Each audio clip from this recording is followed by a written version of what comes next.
রেলগাড়ির কামরায় হঠাৎ দেখা, ভাবিনি সম্ভব হবে কোনোদিন।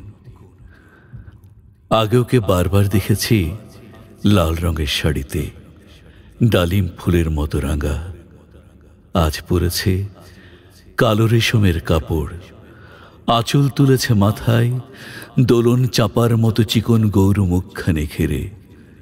মনে হলো কালো রঙে একটা গভীর দূরত্ব ঘনিয়ে নিয়েছে নিজের চারদিকে, যে দূরত্ব সর্ষে ক্ষেতের শেষ সীমানায় শালবনের নীলাঞ্জনে। থমকে গেল আমার সমস্ত মনটা। চেনা লোককে দেখলেন অচেনার গাম্ভীর্যে।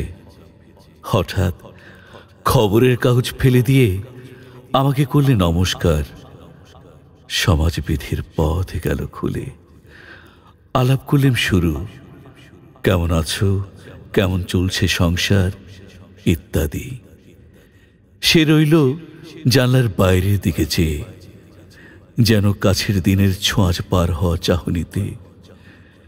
দিলে অত্যন্ত ছোট দুটো একটা জবাব, কোনোটা বা দিলেই না।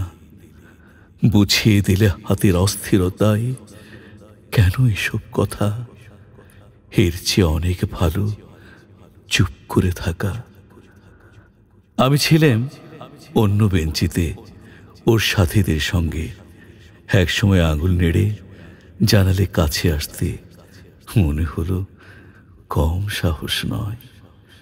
বসলুম ওর এক বেঞ্চিতে। গাড়ির আওয়াজের আড়ালে বললে মৃদু স্বরে, কিছু মনে করো না, সময় কোথা সময় নষ্ট করবার। আমাকে নামতে হবে পরের স্টেশনে। দূরে যাবে তুমি, দেখা হবে না আর কোনোদিনই। তাই যে প্রশ্নটার জবাব এতকাল থেমে আছে, শুনবো তোমার মুখে, সত্য করে বলবে তো? আমি বললাম, বলবো। বাইরের আকাশের দিকে তাকিয়ে শুধলো, আমাদের গেছে যেদিন একেবারেই কি গেছে, কিছুই কি নেই বাকি। একটুকু রইলেন চুপ করে, তারপর বললেন, রাতের সব তারাই আছে দিনের আলোর গভীরে। খটকা লাগলো, কি জানি বানিয়ে বললেম নাকি। ও বললে, থাক এখন যাও ওদিকে। সবাই নেমে গেল পরের স্টেশনে।